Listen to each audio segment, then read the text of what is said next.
အားလုံးပဲမင်္ဂလာပါခင်ဗျဘာမစ်အင်္ဂလာရဲ့ outdoor channel လေးမှာပြန်လဲကြိုဆိုရင်းနဲ့ပဲကျွန်တော်တို့ငယ်ဘဝကိုပြန်ရောက်သွားတာနဲ့အတူတူပဲငယ်စဉ်ရိုင်းမြားနီးကိုပြန်လဲတင်ဆက်ပေးလိုက်ပါတယ်ခင်ဗျဒီကောင်မသေးအောင်ကျွန်တော်တို့အစာယူတဲ့နီးလည်းရှိသေးတယ်အထင်တော့ဟုတ်ဒီလောက်ကြီးမယ်လို့ကျွန်တော်တို့ဒီကန်လေးထဲမှာဒီလိုငယ်စဉ်ရိုင်းမင်္ဂလာပါကျွန်တော်တို့ဖွဲ့တွေဂုံကောက်တဲ့လူကကောက်တယ်ကျွန်တော်ကတော့ငါးမြားမယ်ပေါ့နော်အစာပလာနဲ့ဒီကောင်နဲ့ပါညာပေါ့โอเคကျွန်တော်ပြမယ်ဘောနာလေးမှမြားလိုက်တာငစင်လေးသေးလေးเนาะကျွန်တော်ငစင်လေးကိုမြားပေါ့နော်စားရရှိတယ် ready ပဲငစင်လေးကစုတက်တယ်ကျွန်တော်ချိတ်ကိုပြေးလေးဖြုတ်ပါခြာဆွဲပဲခြာဆွဲတစ်ပေါက်ဆွဲတော့ပဲเนาะโอเคစားတော့ကျွန်တော်ဝင်ကစုလို့ခေါ်တယ်ကျွန်တော်ဘက်မှာဟဲ့ဒီကောင်လေးကျွန်တော်စားမိကြီး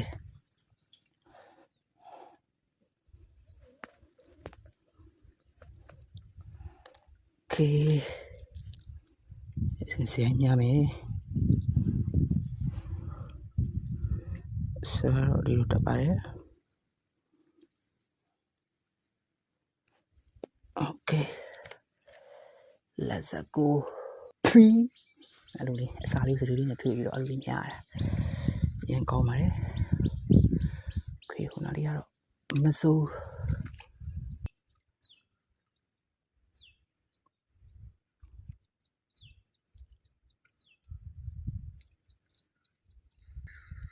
Pala bi.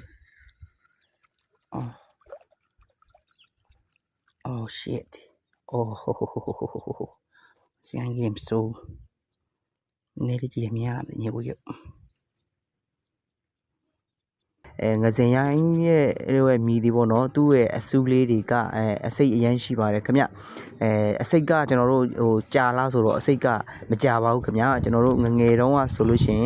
င်ကန်နေထဲမှာပေါ့နော်ကျွန်တော်တို့မြောင်းလေးတွေထဲမှာကျွန်တော်တို့အခုလိုမျိုးလေးငစင်ရိုင်းတွေဖမ်းတဲ့ခါကျရင်လက်တွေပါအဆူးရင်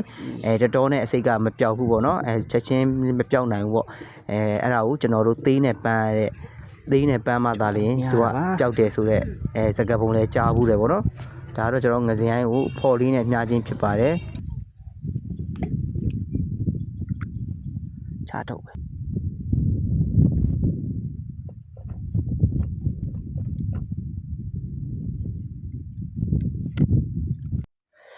နေနောက်တော့โอเคငစင်ရိုင်းချက်ရှိုးငစင်ရိုင်းချက်ရှိုး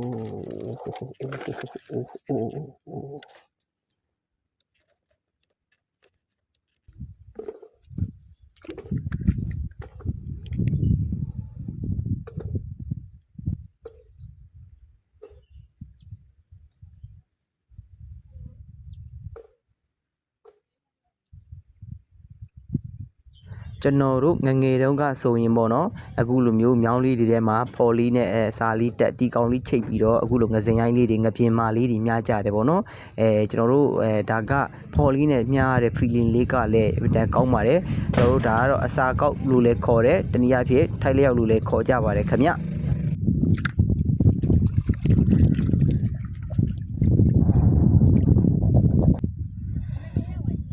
လင်းကားကောင်ရနေပြီဟေးမနေ့ကိတ်တယ်ဒီကောင်လေးကျွန်တော်တို့ဒါကချောင်းသာမြို့ပေါ့နော်ချောင်းသာမြို့ရဲ့ကျွန်တော်ချောင်းဇက်ကတနေရာကကန်လေးတွေမှာကျွန်တော်တို့အခုလိုမျိုးထိုက်လျောက်လီနဲ့ပေါ်လီနဲ့ကျွန်တော်ငစရိုင်းမြားနီးဖြစ်ပါတယ်ကျွန်တော်ငစရိုင်းမြားနီးကိုကျွန်တော်တို့ဒီဘက်မှာသုံးကြတာကတော့ကျွန်တော်တို့ငစရိုင်းမြားတာတို့အစာကောက်မြားတာတို့ဆိုရင်ဝင်ကက်စုပ်ကိုသုံးတယ်ပြီးရင်ကျွန်တော်တို့ပစုံလေးတွေကိုသုံးကြပါတယ်ခင်ဗျဒီကန်လေးထဲမှာဆိုရင်ငစရိုင်းကဒီလောက်ထိရှိပြီးတော့ကြီးမယ်လို့လည်းမထင်ထားဘူးပေါ့နော်မနေ့လေးစားနိုင်ငံလေးတွေကအစားရှိရဆိုတော့အနေထားလေးမှာကျွန်တော်တို့တွေ့ရပါတယ်တကော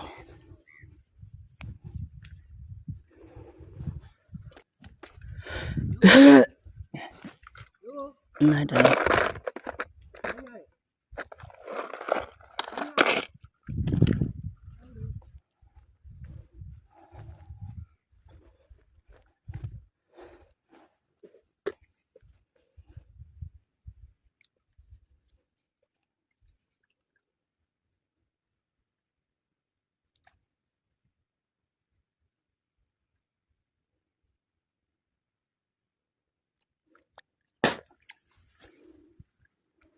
နေတော့အများကြီးကွက်တယ် ကျွန်တော်တို့အခုလိုဇရွေးလေးနဲ့ဖွတ်ဖက်ထွီဆိုပြီးတော့အဲ့လိုမျိုးလေးလှုပ်များတာကတော့ကျွန်တော်တို့ငငယ်တုန်းကငားများလို့ဆိုလို့ရှိရင်အဲ့လိုမျိုးဇရွေးလေးနဲ့ထွီဆိုပြီးထွေပြီးများတဲ့အရသာကတော့ပိုကောင်းတယ်ပေါ့နော်ငါးပိုထိတယ်လို့ခံစားရပါတယ်ခင်ဗျ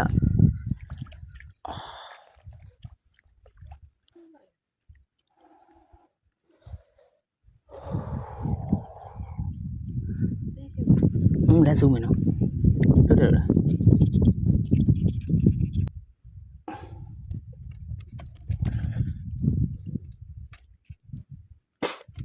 တော်တယ်ဟုတ်တယ်အဲ့ဒါဆွဲပါနော်ဘယ်လိုလဲဆွဲနော်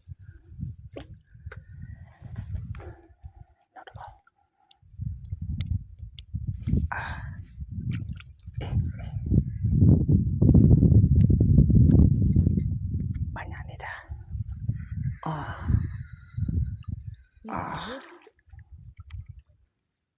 လုံးဝလေ လို့ဘူးလေတဲ့ မစရဲမချတော့ အဲ့လေ ဘာကြီးကြောက်ရအောင်အတုံးမှု ပဲချ အတုံးပူတဲ့ပုံလေး ပြီးမပတ်မယ်လေရေ အဲ့လိုပတ်ပါလေ ပြန်ကနေမှပတ်မယ်လေဩ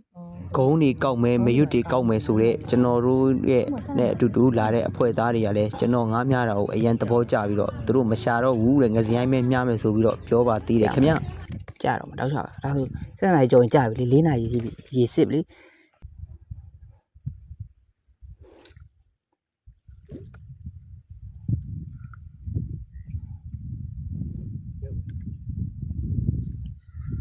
နောက်တော့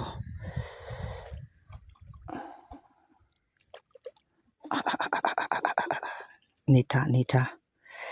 ငစင်းရှာပါ ဖြုတ် ဦး ပေးလိုက်လေ ရုပ်ကိုလာဖြုတ်လေကိုရဟုတ်လားဟုတ်လားထိုင် ဖြုတ်တယ်လို့လေ ဟုတ်တယ်ရော ဟဲ့ကိုအောင်ဖြုတ်လိုက်တော့ကိုကြီးဖယ်လိုက်တော့ဒါရှုံးနေတာကိုကြလား တုတ်တယ်လို့ ဒါအကောင်သေးပါနော်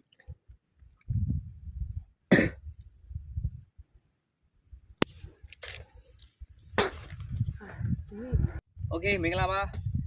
ကျွန်တော်တို့ဒီမှာဂိုင်းနဲ့တေးသေးလေးနဲ့ပေါ့နော်ကျွန်တော်တို့ငစရိုင်းလာများတာပါငစရိုင်းကနည်းနည်းပပတော့ရနေပေါ့နော်ဒါပေမဲ့ကျွန်တော်တို့ထက်များကြုံမယ်ပေါ့နော်ဘယ်လိုမျိုးတွေပေါ်လေးနဲ့များတာပေါ့နော်ဒီလိုအနေထားလေးနဲ့များတာပါအစားကတော့ကျွန်တော်တို့ငစွတ်တက်တာပေါ့နော်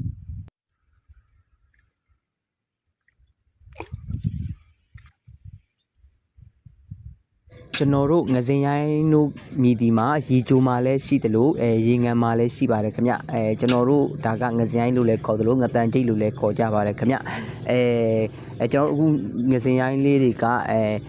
သူကအုပ်နဲ့နေတာများတော့ကျွန်တော်တနေရာကိုချလိုက်ပြီဆိုတာနဲ့ချဆွဲတစ်ပေါက်ဆွမ်းတောက်တဲ့အထိကိုဆွဲပါတယ်ခင်ဗျအကောင်အသေးကြီးပေါ်မှာပဲမူတည်ပြီးတော့ကျွန်တော်တို့ရသည်မရသည်ကတော့အဲ့လိုမျိုးဆုံးဖြတ်တာပေါ့နော်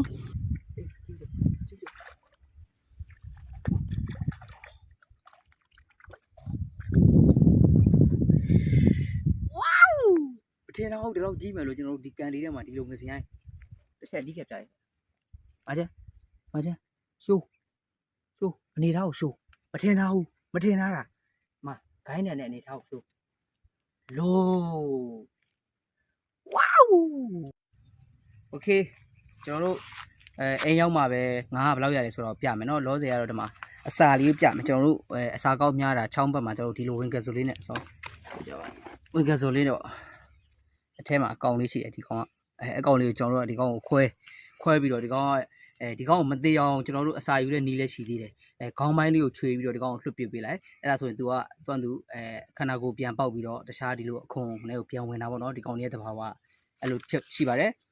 ဒါကိုကျွန်တော်တို့ခွဲပြီးတော့ဒီလိုငမြားမှာပေါ့နော်ခိုင်းထဲမှာအစာတက်ပြီးတော့မြားတာပါโอเคဒါကတော့ကျွန်တော်ချောင်းအိုင်လေးတွေမှာကျွန်တော်တွားပြီးတော့အစာကောင်းမြားထားတဲ့ဗီဒီယိုလေးဖြစ်ပါတယ်โอเคကြည့်ရှုအားပေးတဲ့တယောက်ချင်းစီတိုင်းလဲဆွေးနွေးချမ်းမြေ့ကြပါစေโอเคတော့နောက်ဗီဒီယိုမှာပြန်လည်ဆုံတွေ့ပါမယ် ရှာမယ်စားမယ်အစီအစဉ်နဲ့အတူတဘာဝငါးဖမ်းခြင်းတွေကိုပါစက်တိုက်တင်ဆက်ပေးမှာဖြစ်လို့ like and subscribe လေးလုပ်ထားကြပါအောင်ခင်ဗျာ